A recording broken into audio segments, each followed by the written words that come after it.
The Sikh culture is undeniably one of the most unique and progressive cultures in the world. Over a period of 238 years, the Gurus developed the Sikh culture by setting up and solidifying institutions such as Langar, a free community kitchen, the Akal Takht, the seat of political authority, and the Khalsa, the baptized Sikhs, which are all backbones of the Sikh culture and classify it as progressive, as noted by world-renowned political scientists Samuel Huntington and Lawrence Harrison. It was these institutions and cultural values that guided the empires of Banda Singh Bahadur and Ranjit Singh. The ideals and values promoted by the Sikh rulers are classified as progressive even in the modern world.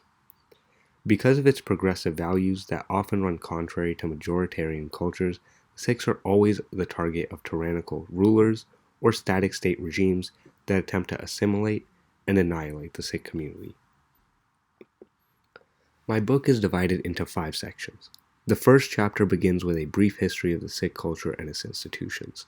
We then move on to discuss the Sikh empires established by Banda Singh and Ranjit Singh, as well as the genocide suffered by the Sikhs at the hands of Afghan invaders.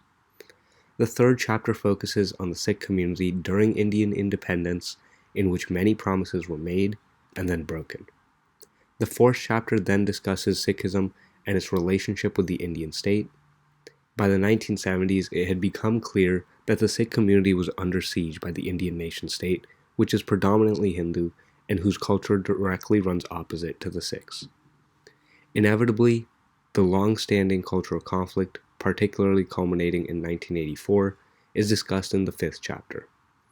The concluding chapter details the abuses of human rights that continue to this day in India against the Sikhs, and where the Sikh community stands in the Indian state today. The Clash of Cultures book is released this summer. Till then, stay tuned, follow the YouTube channel, and please email me with any questions.